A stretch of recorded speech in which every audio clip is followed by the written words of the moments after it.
The howling winds of winter swept through Anima's Forks, Colorado territory like a vengeful spirit, rattling the wooden shutters of every building in the small mining settlement. Willow Keating clutched her 6-month-old daughter closer to her chest as she trudged through knee-deep snow, each step more laborious than the last. The year was 1873, and for Willow, it might as well have been the end of the world. Her husband Thomas had succumbed to pneumonia just 3 weeks prior, leaving her alone with little Emma and not a penny to her name. The boarding house had given her until sunset to vacate her room when she couldn't produce last month's rent. Now, as darkness fell and temperatures plummeted, Willow found herself seeking shelter in an abandoned miner's shack at the edge of town. The dilapidated structure barely kept the elements at bay. Wind whistled through cracks in the walls, and the roof leaked in several places. Willow placed Emma on the only piece of furniture, a rickety table, while she spread their meager possessions across the dirt floor. She had one blanket, threadbare and full of holes, and her own shawl.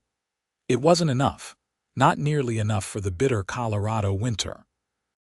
"It's going to be all right, sweet girl," Willow whispered, wrapping Emma in the tattered blanket and placing her in a corner where the wind seemed less ferocious. The baby whimpered, her cheeks rosy from cold. Willow's heart constricted. At 24, she had endured hardship before, but nothing like this. She had no food, no money, and now no decent shelter for her child. Willow sat beside Emma, pulling her shawl tight around her shoulders. She would stay awake and keep watch through the night. Perhaps tomorrow she could find work at the saloon or laundry. Perhaps tomorrow would bring mercy. The sound of approaching hoofbeats barely registered through the howling wind. It wasn't until the door swung open, bringing a flurry of snowflakes, that Willow startled to attention. She leaped to her feet, positioning herself between the intruder and her child. "Who's there?" she demanded, though her voice trembled with cold and fear. A tall figure filled the doorway, snowflakes clinging to a broad-brimmed hat and heavy coat. A man stepped inside, bringing a lantern that illuminated the stark interior of the shack. "Didn't mean to frighten you, madam," came a deep voice. "Saw smoke from the chimney. Nobody's lived here for months." The lantern light revealed a man perhaps 30 years of age, with weathered skin and eyes the color of a summer sky. He glanced around the shack, taking in Willow's desperate circumstances in a single sweep. "I'm sorry," Willow said, chin raised despite her circumstances. "We'll be gone by morning." The man's eyes fell on Emma, who had begun to cry softly, her little body shivering beneath the torn blanket. "Your baby slept beneath torn blankets," the cowboy said, his voice softening. He removed his hat, revealing dark blonde hair, and stepped closer. "You'll sleep under mine tonight." "I don't need charity," Willow said stiffly, though she was shaking from cold. The man looked at her steadily. "It's not charity, madam. It's common decency. Name's Noah Olsen. I've got a cabin about a mile from here. Warm fire, extra blankets, and food. You and your little one will freeze to death if you stay here tonight." Willow hesitated, torn between pride and the desperate need to protect her child. Emma's continued whimpering made the decision for her. "I'm Willow Keating," she finally said, "and this is Emma." Noah nodded. "Mrs. Keating, I swear on my mother's grave I mean you no harm, but we need to get moving before this storm gets worse." It went against everything Willow had been taught about trusting strangers, but the alternative was unthinkable.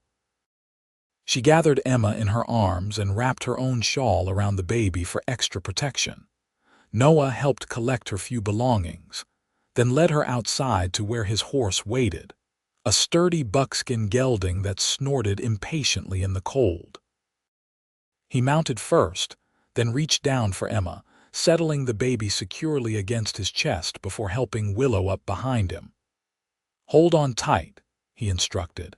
And then they were moving through the darkness, snow swirling around them in ghostly patterns as they left Anima's Forks behind.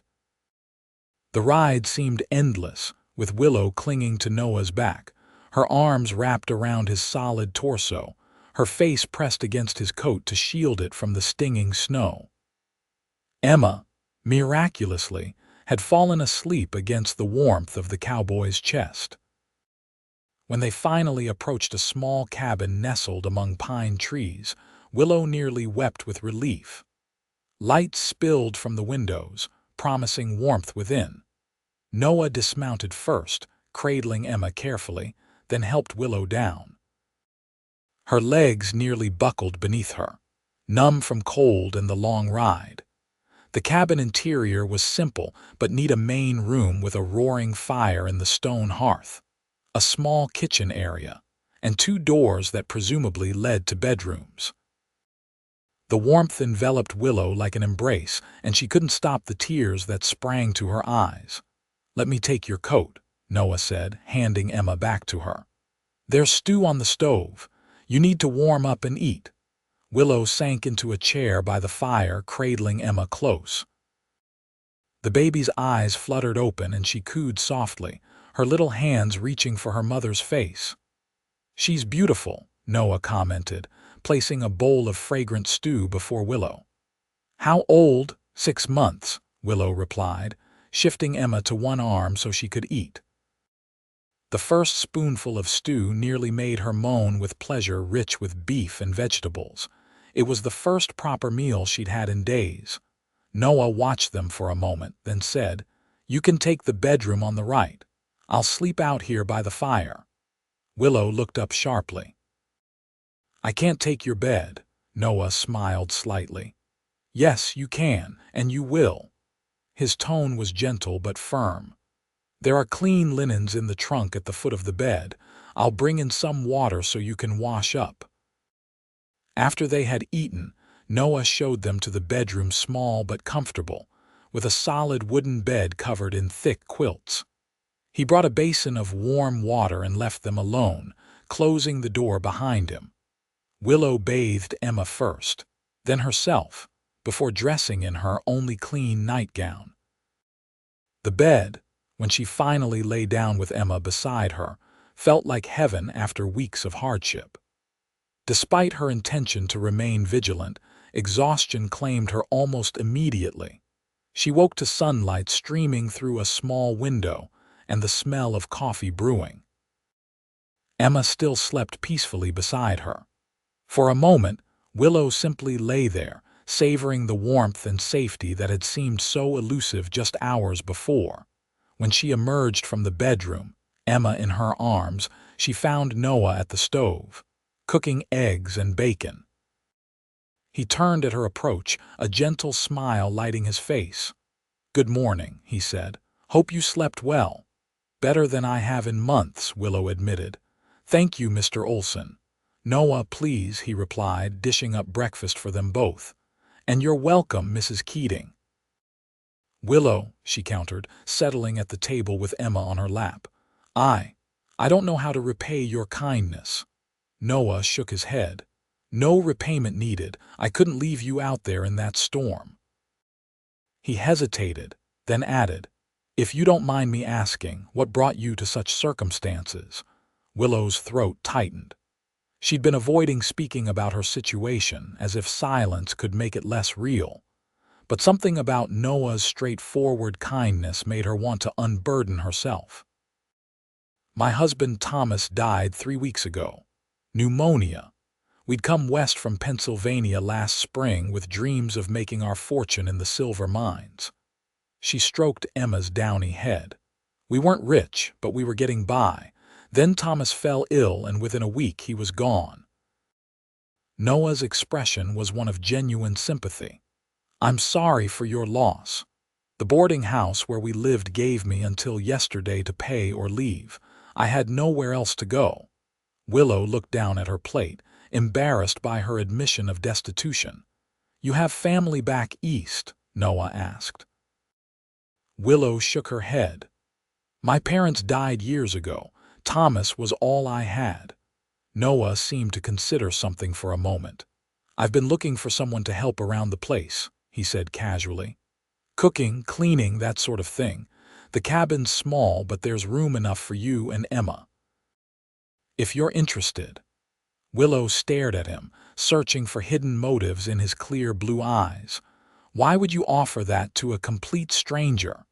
"Because I know what it's like to be alone in the world," Noah replied simply. "And winter in these mountains is no place for a woman and baby without shelter." It could be a trap, Willow knew, but her instincts told her Noah Olsen was exactly what he appeared to be, a decent man offering help without expectation. "It would only be until spring," she said finally. "Until I can make other arrangements." Noah nodded. "Of course, and I'll pay you fair wages for your work." They sealed the agreement over breakfast, and for the first time since Thomas's death, Willow felt a flicker of hope. She had shelter for herself and Emma, at least until the harsh Colorado winter passed. The first week passed in a blur of adjustment. Noah was gone during daylight hours, tending to his small herd of cattle and performing other ranch chores. Willow kept the cabin immaculate, cooked hearty meals, and cared for Emma. In the evenings, they would sit by the fire, sometimes talking, sometimes in companionable silence. Willow learned that Noah had come to Colorado 5 years earlier from Texas. He'd worked as a ranch hand until saving enough to buy his own small spread. He lived simply but comfortably, raising cattle and occasionally working as a guide for hunting parties in the mountains. "No wife?" Willow asked one evening, then immediately regretted her boldness. "I'm sorry, that's none of my business." Noah smiled, not seeming offended. "There was someone back in Texas, Elizabeth. We were to be married, but she took fever and died a month before the wedding." "I'm sorry," Willow said softly, understanding all too well the pain of such loss. Noah nodded, his gaze on the fire. "It was 7 years ago now. I came west afterward, needed a change." As January turned to February, the routine of their days brought an unexpected comfort. Emma thrived under Noah's roof, growing plumper and more active. She had begun to pull herself up, using furniture for support, and babbled constantly, filling the once quiet cabin with life and laughter.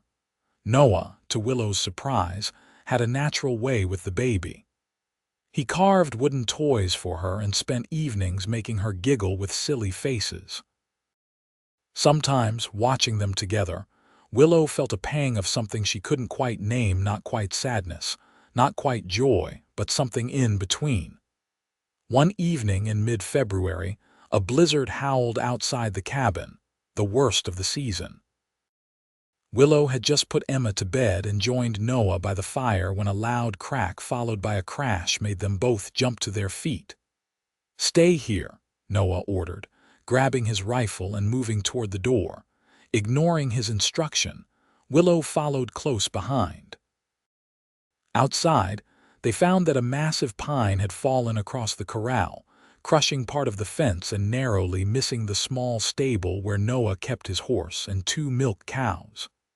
"Thank God it missed the animals," Noah said, surveying the damage through the swirling snow. "But we need to secure the fence before the cows wander off." "I'll help," Willow volunteered, already pulling on her coat. "You'll freeze," Noah protested. "So will you if you try to do it alone," she countered. "Emma's asleep. I'll check on her every few minutes." They worked together in the biting cold and blinding snow, Noah cutting away branches with an axe while Willow helped drag them clear. Then they repaired the fence with boards from his woodpile, their hands numbing despite thick gloves, their faces stinging from the wind. It took over 2 hours to complete the task. By the time they staggered back into the cabin, they were both shaking violently from cold. Willow checked on Emma, who slept peacefully, oblivious to the storm, then rejoined Noah by the fire. "You're a strong woman, Willow Keating," Noah said, passing her a cup of whiskey-laced coffee. "Necessity breeds strength," she replied, gratefully wrapping her frozen hands around the warm mug. Noah studied her over the rim of his own cup. "It's more than that. You have grit. Not everyone does." His praise warmed her more than the fire or the whiskey. "Thank you for saying so, and thank you for everything you've done for us." "You've been good company," Noah said simply. "This cabin was too quiet before you and Emma came along." Something in his tone made Willow look up, meeting his gaze. There was a warmth there that had nothing to do with the firelight, and it stirred something long dormant in her heart. Quickly, she looked away, frightened by her own response. "I should get some sleep," she murmured, rising to her feet. Noah nodded, but as she moved past him toward her bedroom, he caught her hand briefly. "Good night, Willow." That simple touch lingered like a physical presence on her skin long after she'd climbed into bed. Lying in the darkness, listening to the storm batter the cabin walls, Willow confronted the truth she'd been avoiding for weeks. She was falling in love with Noah Olsen. The realization terrified her. Thomas had been dead barely 2 months. Was it disloyal to feel this way so soon?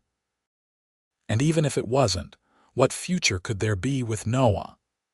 Come spring, she'd promised to leave to make her own way. Allowing herself to develop feelings for him would only lead to more heartache. February gave way to March, bringing slightly warmer days though the nights remained bitterly cold. Willow had begun taking Emma outside on clear afternoons, bundled against the chill but eager for fresh air and sunshine.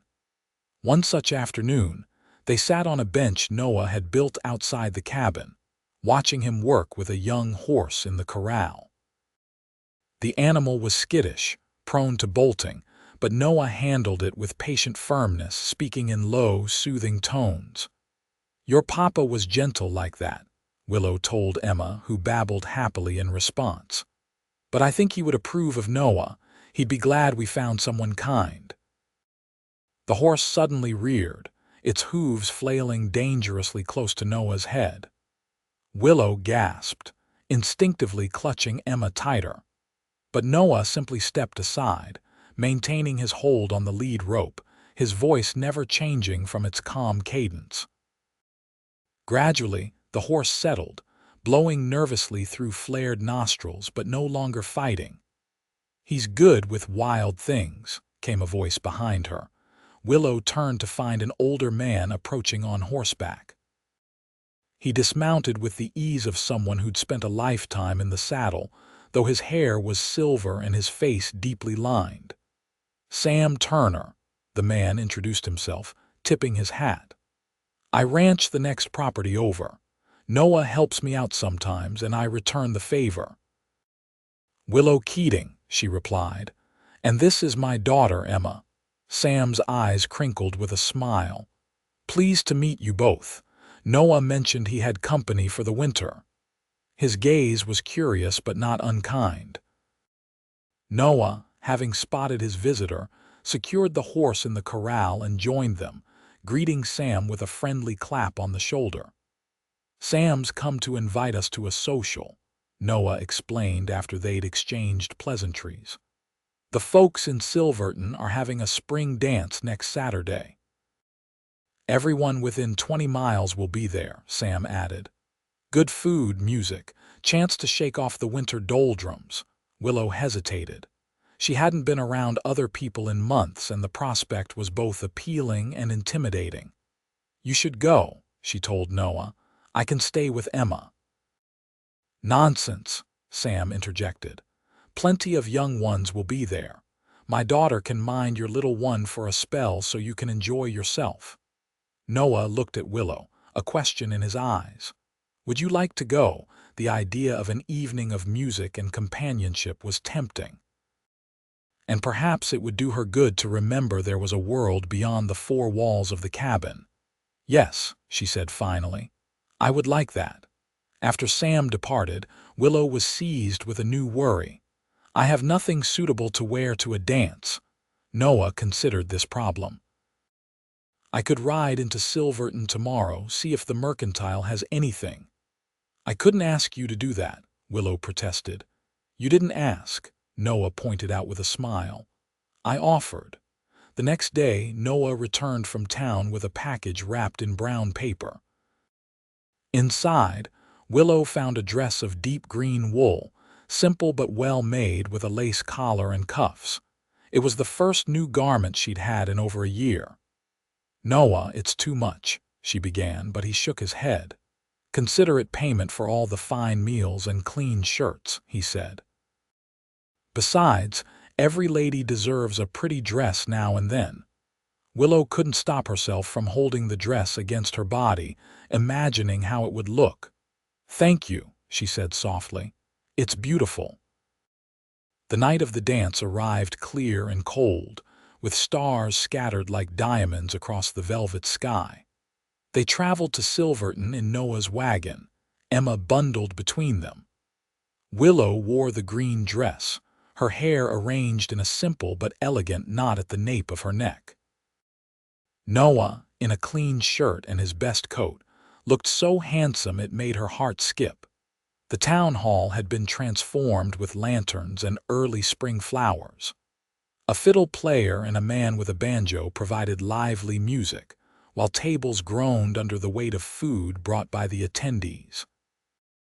As promised, Sam's daughter Abigail, a motherly woman in her 30s, took charge of Emma, cooing over the baby and assuring Willow she'd be well cared for. Now go enjoy yourselves, she urged. You young folks need some merriment.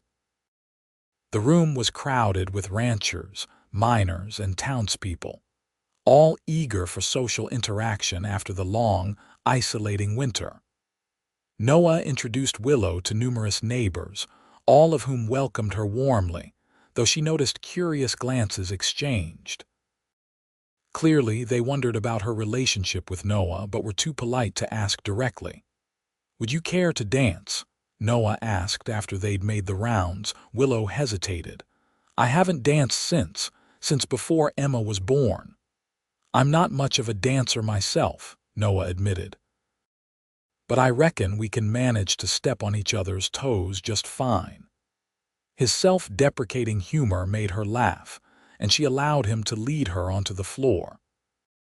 Noah's hand at her waist was warm and steady, and as they moved to the lively tune, Willow felt a lightness she hadn't experienced in months. They danced 3 songs in succession before taking a break for refreshments. Noah brought her punch and they stood watching the other dancers, comfortable in their shared silence. People are wondering about us, Willow observed quietly. Noah nodded. Small communities like this, folks are always curious about newcomers. What have you told them? She asked, suddenly needing to know. The truth, Noah replied simply. That you're a widow staying at my place for the winter and that you cook the best apple pie this side of the Mississippi. Willow smiled at that but then grew serious again. And when they ask why you've taken in a widow and her baby, Noah turned to face her fully. I tell them I know what it's like to be alone, and that no decent person would turn away a woman and child in need.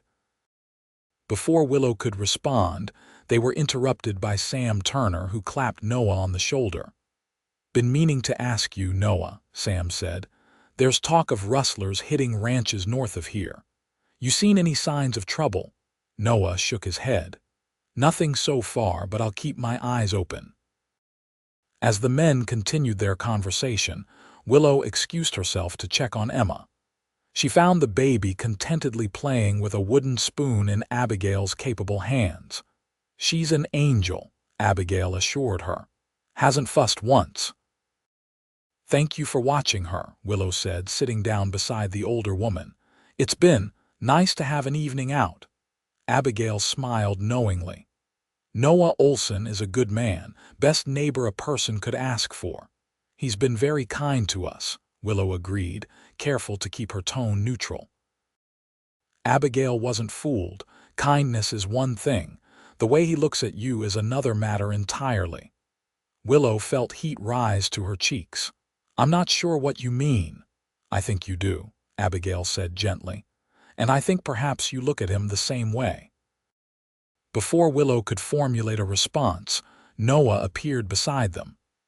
Everything all right? He asked, his gaze moving between Willow and Abigail. Just fine, Abigail assured him with a wink at Willow. Your little lady here has been a perfect guest. Noah smiled, reaching down to chuck Emma under the chin. That doesn't surprise me. She takes after her mother. The simple compliment, delivered so casually, made Willow's heart turn over in her chest. The way Noah interacted with Emma, not as a burden or an obligation, but with genuine affection, moved her deeply. As the evening progressed, Willow found herself watching Noah when he wasn't looking, the way he laughed with neighbors, the respectful manner in which he addressed the older women, his easy confidence as he moved through the crowd. He belonged here in this community, in a way she never had during her brief time in Anima's Forks with Thomas. The thought of leaving when spring came in earnest suddenly seemed unbearable. The dance concluded just before midnight, with families gathering their sleepy children and bidding farewell until the next social event. Emma had fallen asleep in Abigail's arms, and Willow transferred her gently to her own embrace, thanking the woman once more for her kindness. The wagon ride home was quiet, the night air crisp and filled with the scent of pine. Emma slept between them, and Willow found herself intensely aware of Noah's presence beside her, the sound of his breathing, the occasional brush of his arm against hers as he guided the horses.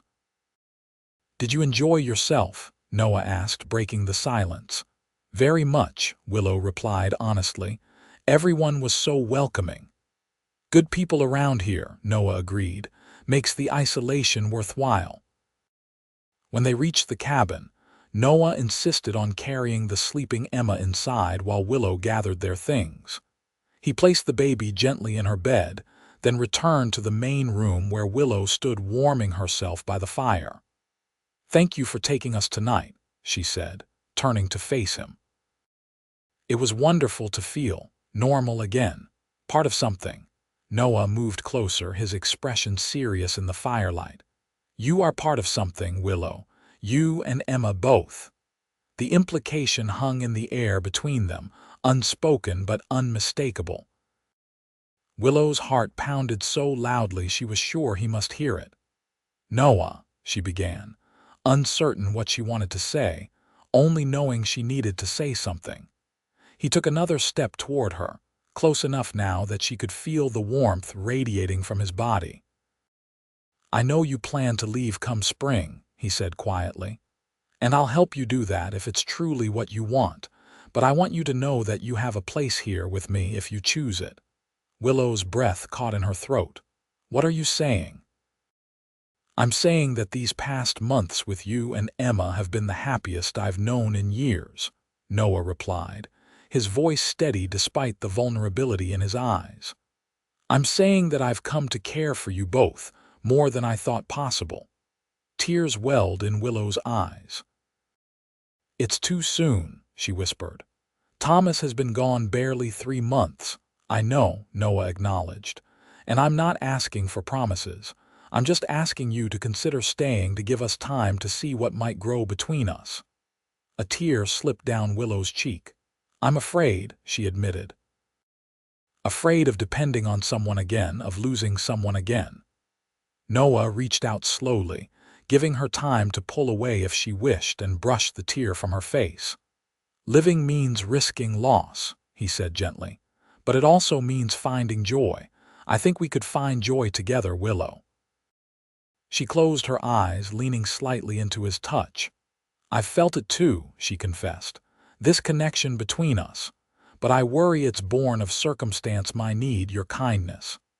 "Maybe it started that way," Noah conceded, "but it's become something more, at least for me." "For me too," Willow whispered, finally voicing the truth she'd been hiding even from herself. Noah's hand cradled her cheek, his thumb tracing the line of her jaw. "May I kiss you, Willow Keating?" Instead of answering, Willow rose on her tiptoes, closing the distance between them. Their lips met in a kiss as gentle as a summer breeze, tentative at first, then deepening as Noah's arms encircled her waist, drawing her closer. When they finally parted, Willow rested her forehead against Noah's chest, feeling the steady beat of his heart beneath her cheek. "We should take things slowly," she murmured, "for Emma's sake and our own." "As slowly as you need," Noah agreed, pressing a kiss to the top of her head. "I'm not going anywhere." That night, as Willow lay beside her sleeping daughter, her mind whirled with thoughts of Noah and the future. She had come to his door desperate and destitute, expecting nothing more than temporary shelter. Now, impossibly, she had found not just safety but the promise of a new beginning. March progressed, bringing longer days and the first hints of green returning to the landscape. Noah and Willow settled into a new dynamic still respectful of boundaries, but no longer hiding their growing feelings. They shared kisses in quiet moments, held hands while walking the property, and talked long into the evenings about their pasts and hopes for the future. Emma, now crawling with determination and attempting her first words, adored Noah unreservedly. She would light up when he entered a room, reaching for him with chubby hands and squealing with delight when he swung her into the air. "She loves you," Willow observed one evening, watching them play on the cabin floor. Noah looked up, his expression suddenly serious. "And I love her," he said simply, "as if she were my own." The declaration brought tears to Willow's eyes. She knew then, with absolute certainty, that whatever doubts still lingered, they would not prevent her from building a life with this man who had opened his home and his heart to them. But life in the Colorado mountains was never predictable, and their newfound happiness was about to be tested. It began with missing cattle, first from a ranch 10 miles north, then from Sam Turner's property. Ranchers grew wary, organizing night watches and warning each other to remain vigilant. "You think they'll come here?" Willow asked one night as they sat by the fire after Emma had gone to sleep. Noah's expression was grim. "It's possible. We're more isolated than some, which makes us an easier target." "What will you do if they come?" "Protect what's mine," Noah replied, his eyes meeting hers with an intensity that left no doubt he meant not just his livestock, but her and Emma as well. The threat materialized 3 nights later. Willow was awakened just past midnight by Noah shaking her gently. "Riders coming," he whispered. "At least 3, moving slow and quiet."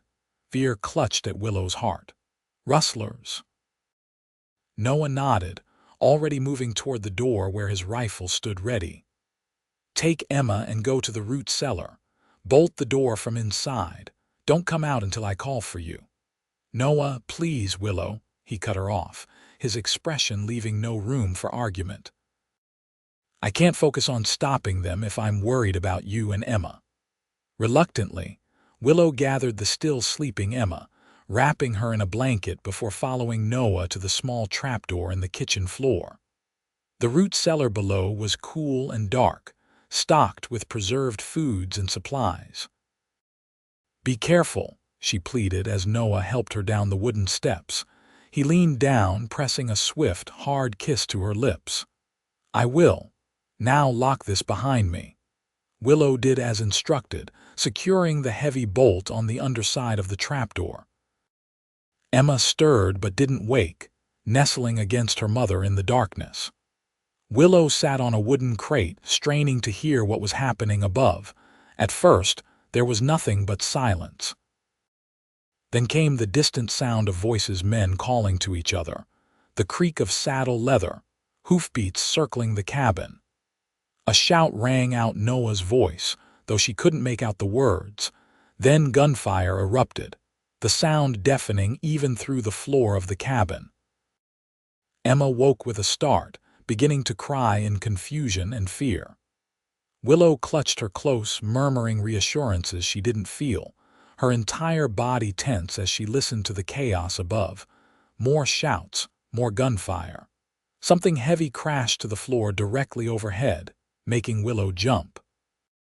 Emma's cries grew louder and Willow pressed the baby's face against her shoulder, trying to muffle the sound in case the intruders entered the cabin. Then, abruptly, silence fell. Willow held her breath, straining to hear any indication of what had transpired. Footsteps moved across the cabin floor, one person moving slowly.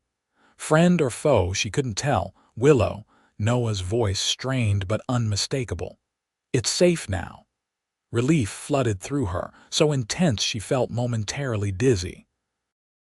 Shifting Emma to one arm, she fumbled with the bolt, pushing the trapdoor open to find Noah standing above, his face grim and a bloodied cloth pressed to his upper arm. "You're hurt," she gasped, climbing quickly up the steps. "Just a graze," Noah assured her, though his complexion was alarmingly pale. "The rustlers are gone. 2 ran off, one's dead outside." Willow set Emma on the kitchen floor, where the baby immediately began crawling toward Noah. Despite his injury, he managed to smile for her, then looked back at Willow. "I need to ride to Sam's, let him know what happened. The 2 who escaped might hit his place next." "You're not riding anywhere until I tend that wound," Willow said firmly, already gathering cloth and water. "Sit down before you fall down." For once, Noah didn't argue, sinking into a kitchen chair with a grimace of pain. Willow worked quickly, cutting away his shirt sleeve to reveal a deep furrow across his bicep, still bleeding freely. "A graze," she scolded, cleaning the wound as gently as possible. "This needs stitches." "Do what you can," Noah replied, his jaw tight with pain. "Then I have to go." Willow had assisted the doctor in Anima's forks often enough to know the basics. She threaded a needle, sterilized it in the flame of a lamp, and set to work closing the wound with neat, even stitches. Noah remained stoic throughout, his only reaction an occasional sharp intake of breath when the needle pierced particularly tender flesh.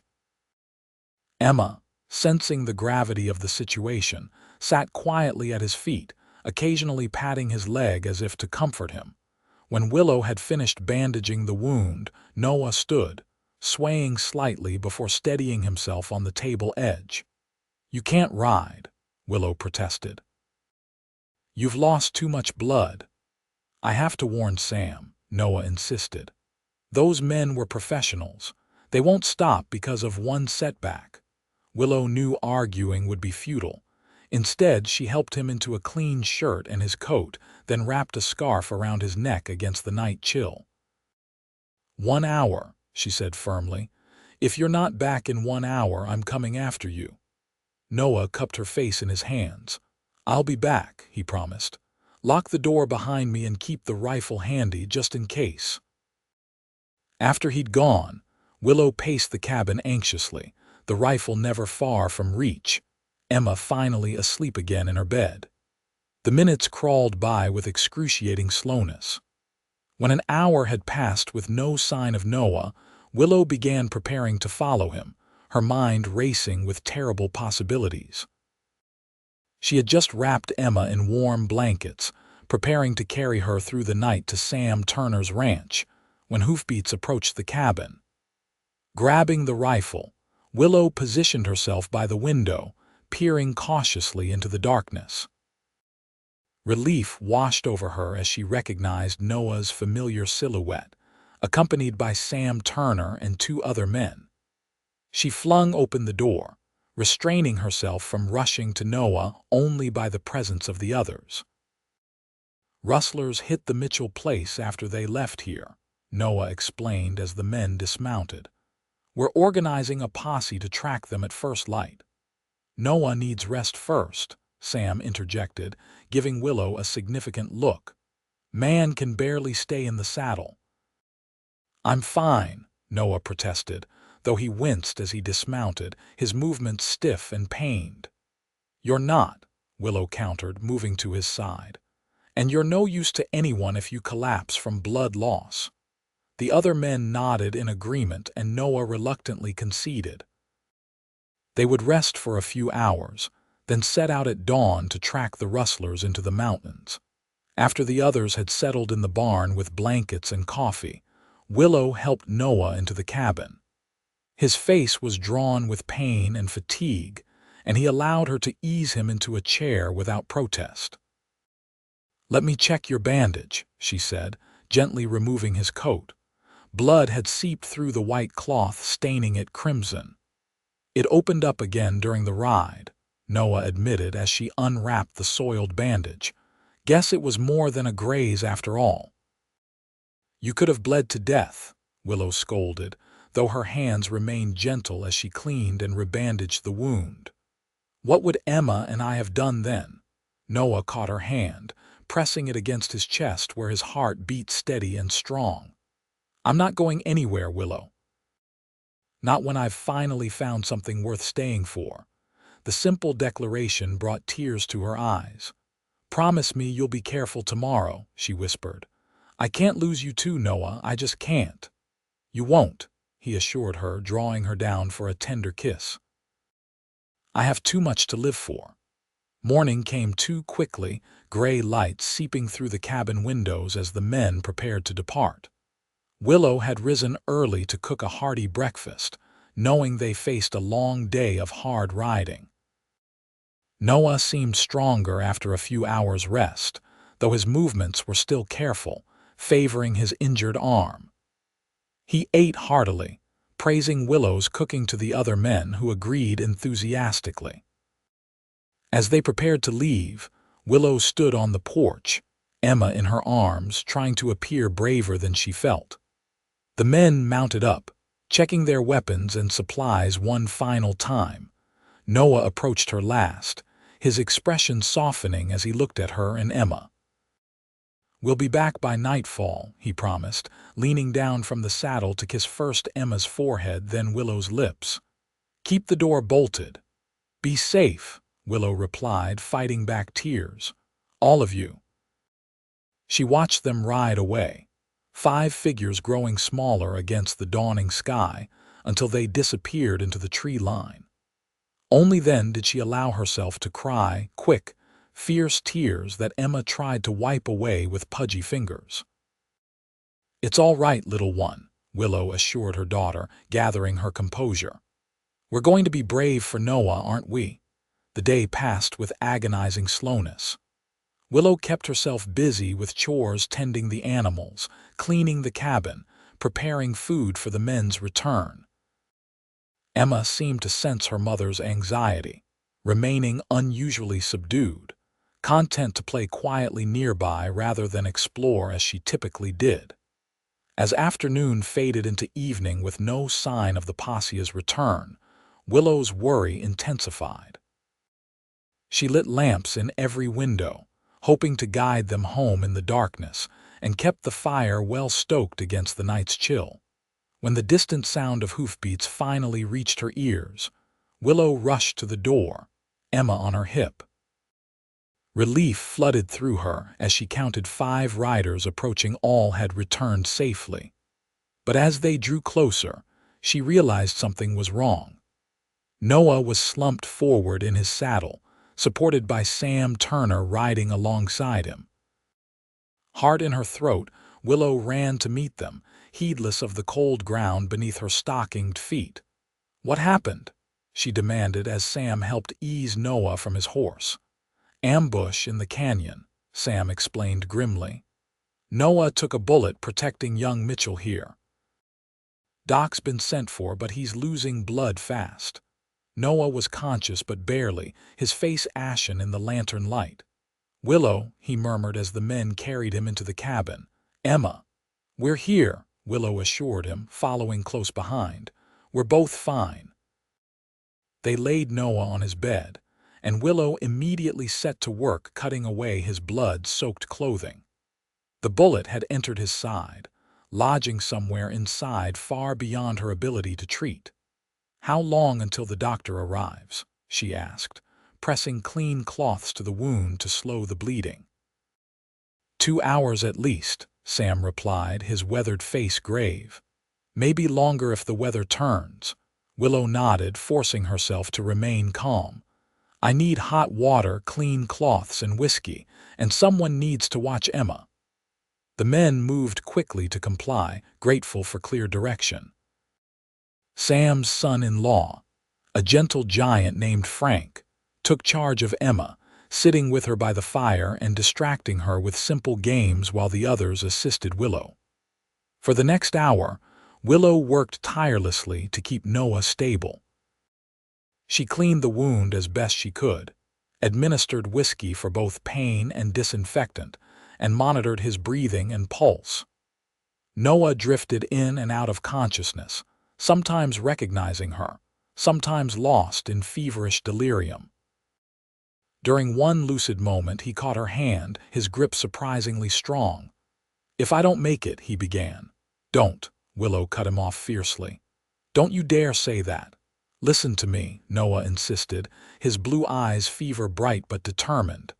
"If I don't, the cabin and land are yours. Papers in my desk drawer.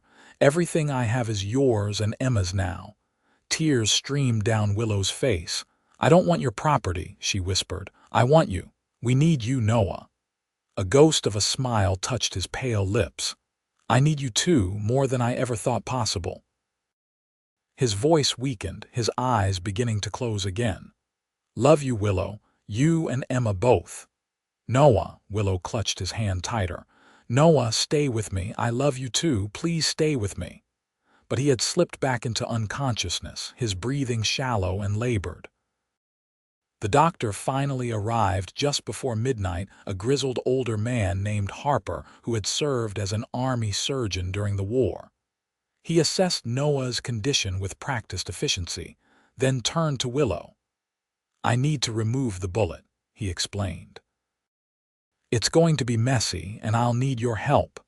Willow nodded, already rolling up her sleeves. "Tell me what to do." The procedure that followed tested Willow's strength and courage to their limits. She held Noah still when pain broke through his unconsciousness, handed instruments to the doctor as needed, and wiped away blood that obscured the doctor's view of the wound. Throughout it all, she whispered constant reassurances to Noah, promises that he would recover, that she and Emma would be waiting for him. Finally, after what seemed an eternity, Dr. Harper extracted the bullet, a small, misshapen piece of lead that had narrowly missed Noah's vital organs. "He's young and strong," the doctor told Willow as they bandaged the wound. "If infection doesn't set in, he's got a good chance." "And if it does?" Willow asked, needing to know the full truth. Dr. Harper's expression was somber. "Then we'll fight it as best we can. But the next 48 hours will tell the tale." The doctor stayed the night, monitoring Noah's condition and instructing Willow on his care. By morning, Noah's fever had risen, his skin burning to the touch despite cool compresses. The wound showed early signs of infection, redness spreading outward from the bandages, heat radiating from the site. "Keep him cool," Dr. Harper advised before departing, leaving medicines and detailed instructions. "Get fluids into him when he's conscious enough to swallow. And pray, if you're the praying kind." Willow was. She had fallen away from the faith of her childhood after Thomas's death, angry at a God who would leave her alone with an infant. But now, sitting beside Noah's bed, watching his chest rise and fall with each labored breath, she found herself praying with fervent desperation. Sam Turner organized the neighbors to help, ensuring Willow never had to leave Noah's side. Women came to care for Emma and cook meals, while men tended the animals and kept watch in case the rustlers returned. The community that had welcomed her at the dance now rallied around them in crisis, demonstrating the true bonds of frontier life. For 3 days, Noah's fever raged unabated. He thrashed in delirium, sometimes calling for Willow, sometimes reliving the ambush in fragmented sentences that broke her heart. She slept in brief snatches, unwilling to leave his side for more than minutes at a time, terrified he would slip away while she wasn't watching. On the fourth morning, Willow woke from an uncomfortable doze in the chair beside Noah's bed to find him watching her, his eyes clear for the first time in days. "You look terrible," he whispered, his voice rough but his lips curved in the faintest smile. A laugh that was half-sob escaped Willow's throat. She leaned forward, pressing her palm to his forehead. The fever had broken. "You're not exactly handsome yourself right now," she countered, joy making her voice tremble. Noah's smile widened slightly. "Emma," he asked, "she's fine. Mrs. Turner has been caring for her while I've been with you." Noah nodded, his eyes never leaving her face. "You stayed." "Of course I stayed," Willow replied softly. "I love you, Noah Olsen." "Good," he murmured, his eyelids growing heavy again. "Because I plan to marry you as soon as I can stand up straight." He drifted back to sleep then, but this time it was the healing sleep his body needed, not the fevered unconsciousness of before. Willow sat beside him, her heart so full it seemed impossible it could be contained within her chest. Noah's recovery was slow but steady. The infection retreated, and with each passing day his strength returned incrementally. Willow maintained her vigil, gradually allowing herself more rest as it became clear the crisis had passed. A week after the fever broke, Noah was able to sit up in bed and hold Emma, who squealed with delight at being reunited with her favorite playmate.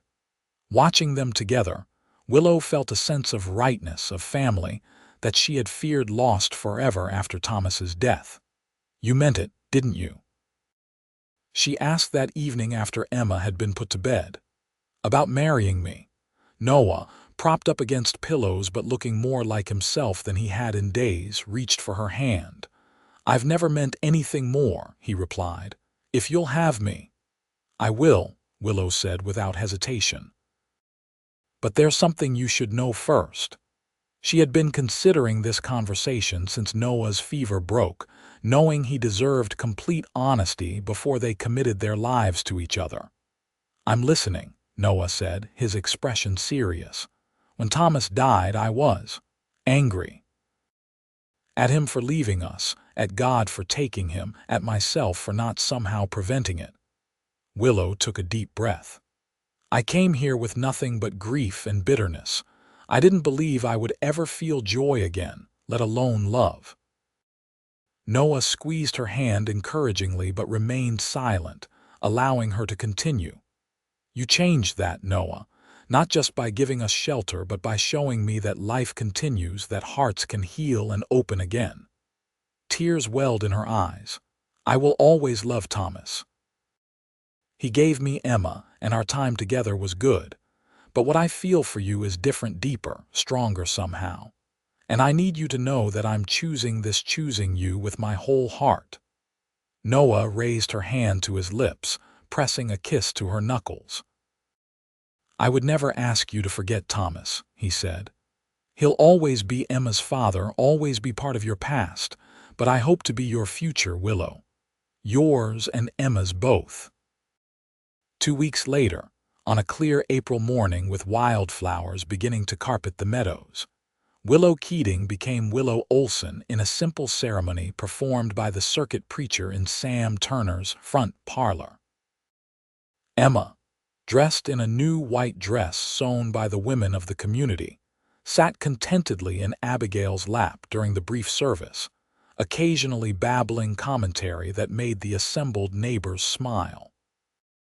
Noah, still moving carefully but standing tall and strong, looked at Willow with such love in his eyes that she nearly forgot her vows, lost in the wonder of this second chance at happiness.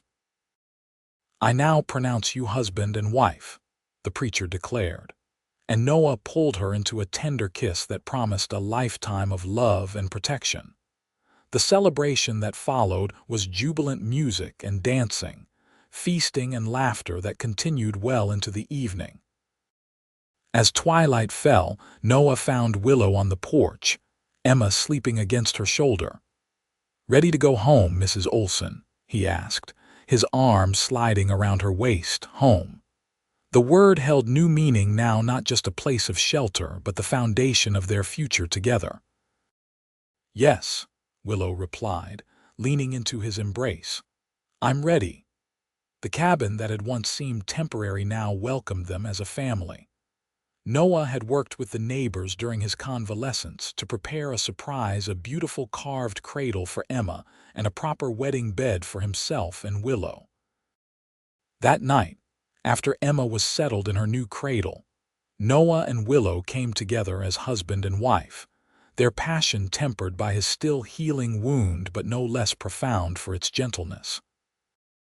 In the quiet aftermath, lying in each other's arms, they spoke of dreams and plans, expanding the cabin, increasing the herd, perhaps adding to their family in time. "I never expected this," Willow confessed, her head resting on Noah's chest, his heartbeat strong and steady beneath her ear. "When I came to Animas Forks with Thomas, I thought I knew what my life would be. Then when he died, I thought it was over before it truly began." "And now," Noah prompted, his fingers tracing lazy patterns on her bare shoulder. Willow raised her head to look into his eyes. "Now I understand that life isn't a single path. It's a journey with unexpected turns, some painful, some beautiful beyond imagining. Like finding a woman and her baby in an abandoned shack during a snowstorm," Noah murmured, tucking a strand of hair behind her ear.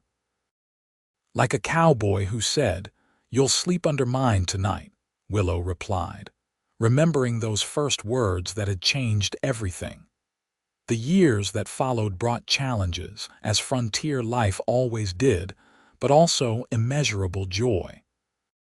Emma grew from a baby to a toddler to a laughing little girl who followed Noah around the ranch. Learning to ride and rope with the same enthusiasm she applied to helping Willow in the kitchen or garden. A brother joined her in the spring of 1875, Thomas Noah Olsen, named for the fathers who had shaped his sister's life in different ways. A sister followed 2 years later, Sarah Elizabeth, named for Noah's mother and the sweetheart he had lost in Texas. The cabin expanded to accommodate the growing family, with Noah adding rooms and a proper porch where they gathered on summer evenings to watch the sun set behind the mountains. The rustlers who had nearly taken Noah's life were eventually caught and brought to justice, and the community around Animas Forks grew and prospered, weathering hard winters and rejoicing in bountiful summers with the resilience characteristic of frontier settlements. Through it all, Willow and Noah's love deepened and strengthened, tested by hardship but never diminished. They built a life rich in love and purpose, raising their children with stories of both their beginnings, the tragedy that had brought Willow and Emma to Noah's door, and the love that had transformed desperation into destiny. On cold winter nights, when snow piled high around their sturdy home and wind howled through the pines, Willow would sometimes remember that first night, the fear and hopelessness she had felt, the torn blanket that had been Emma's only protection against the bitter cold, and the stranger whose kindness had become the foundation of her happiness.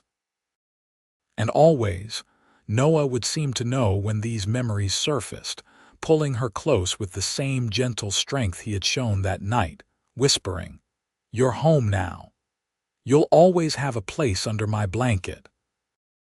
In the twilight of a summer evening nearly 20 years after they had first met, Willow and Noah sat on their porch, watching their grandchildren play in the meadow where Emma, now a young woman married to Sam Turner's grandson, had once taken her first steps. "Do you ever wonder," Willow asked, her hand clasped in Noah's as it had been through 2 decades of shared life, "what would have happened if you hadn't found us that night?" Noah considered the question, his face lined now with years of sun and weather, but his eyes still that same clear blue that had first captured her heart. "No," he finally replied, "because I believe we were meant to find each other one way or another. If not that night, then somehow. Some things are written in the stars, Willow."